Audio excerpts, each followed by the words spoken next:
नमस्कार।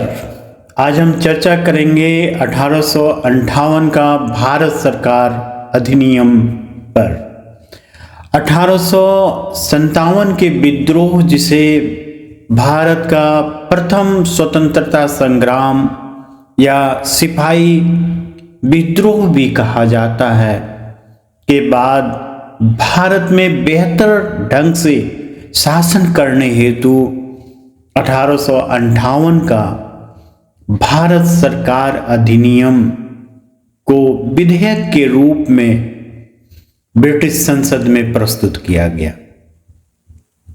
1857 के विद्रोह के बाद भारत में ब्रिटिश शासन के इतिहास का एक नया अध्याय की शुरुआत हुई।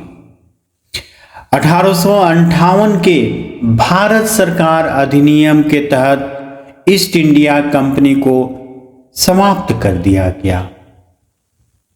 फिर 1 नवंबर 1858 को सामग्री की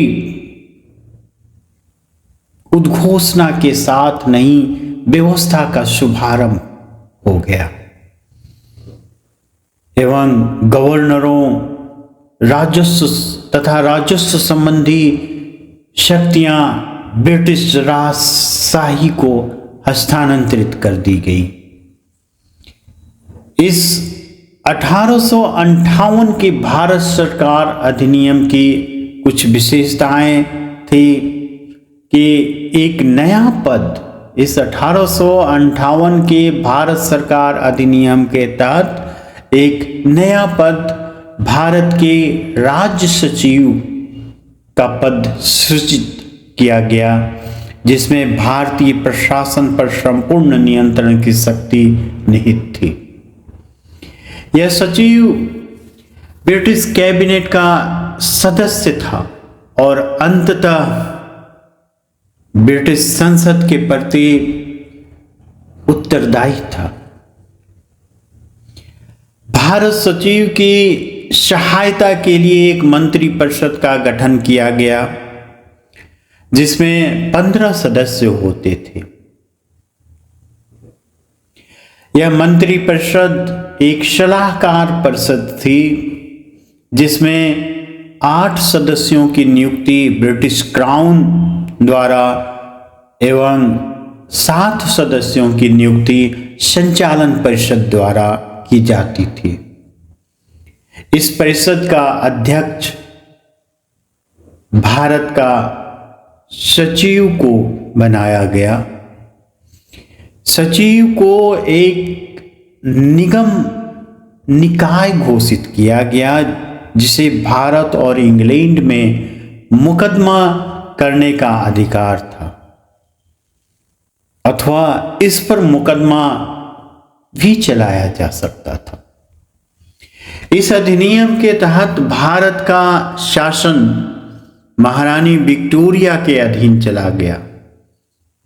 गवर्नर जनरल को अब भारत का वायसराय कहा जाने लगा और वह वायसराय भारत में ब्रिटिश ताज का प्रत्यक्ष प्रतिनिधि बन गया।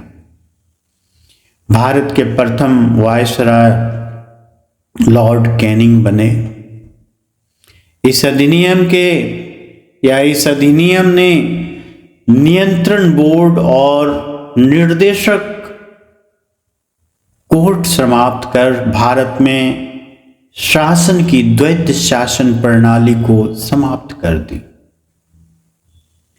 1858 के भारत सरकार अधिनियम भारत के संवैधानिक विकास में एक मील का पत्थर साबित हुआ, क्योंकि इस अधिनियम से एक नए युग की शुरुआत हुई। इस अधिनियम का मुख्य उद्देश्य प्रशासनिक मशीनरी में शुरुआत था। इसके द्वारा ब्रिटिश ने भारत पर पूर्ण नियंत्रण कर लिया था। धन्यवाद।